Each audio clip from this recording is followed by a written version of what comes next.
How y'all doing? It's PawPaw again. This video is my personal review and purchase of the Central Machinery 30-inch bending brake from Harbor Freight.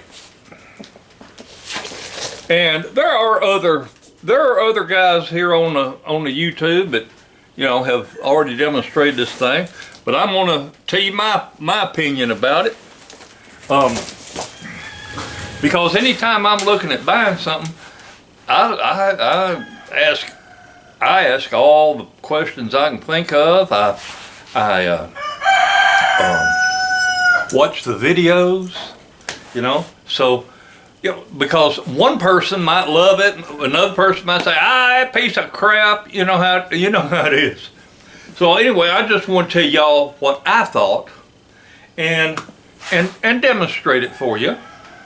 So first of all, I want to tell you that if you are looking for an occasional metal bending brake, just use it every now and then, I strongly recommend this. I'm telling you hands down, I recommend it. I was able to pick this up with the Inside Track Club membership. I was able to save $10 on it. It was $69, and with ITC and Insider Track Club, it's $10 off. So I bought it. I used it to make what they call a J feeder for my rabbits. Oh, I'm tickled death with it. I'll show it at the end of the video. I'll take the camera out there and show you. But in a nutshell, it's got mounting holes. You can, let me get, y'all need to look at me, you need to look at this thing.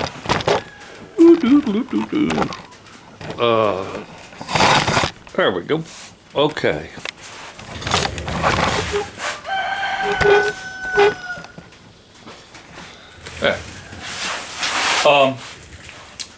The only assembly required is you got to screw these. Handles in. So when it comes in the box, you got an owner's manual, and you've got two of these. The ball screws onto the pipe as well, but the ball is already partially screwed on. Anyway, you've got these two handles, and that's all it takes to assemble it. Just screw those in. Now, something that I do like a lot, which I wasn't expecting to see, was the fact that this bar is machined at an angle. Okay, it's not just a 90 degree. It gives you room that when you bend something, you're able to take it past 90, just a little ways, so that whenever it springs back, it's going to be a good 90 degree. I bought a galvanized flashing at Lowe's and use this to manufacture the J feeders for the rabbit. Let me just demonstrate how this works. You got your line, where the two pieces are separate, and then what you do is you line up your material. You got your marks on your material, and then you got to use a couple of C-clamps. Now, I thought about drilling and tapping threads into the bottom of this thing and just making it where I wouldn't have to use C-clamps. But this works just fine, and that's all there is to it. You clamp your metal in place, bring it up, bring it back. Like I said, this is not for production, but this is awesome. This is for a hobbyist or homeowner. And I like the tight bend. See how sharp that bend is? I like that. I don't want a rounded bend. So that's why I bought this. So that's all there is to it, folks. I like it. If you want one, get one. I looked all over the internet. I could not find it for any less money. And I didn't want to just get an 18 inch. I wanted at least a 30 because that's how some of the wire comes. Speaking of wire, there's some of that cage wire. This is 1/2 by 1, and it's thick material.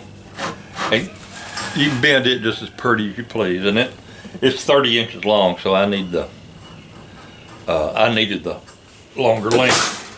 Now it says it's a 30 inch, but the truth is between the sides, it's actually 30 3/4. So you got a little bit of wiggle room there. Like I say, this wire is 30 inches, so it fits in there without a problem. So let's go out here and we'll look at that little rabbit feeder I made. I just used that galvanized material and pop rivets. And look there, you think that thing was store-bought. Ain't that nice? I like it. The rabbits like it. And while we're out here, another little helpful hint.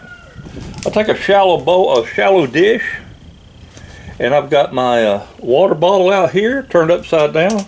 I cut slots in the neck so the water can flow out, and there's the water. So pretty cool.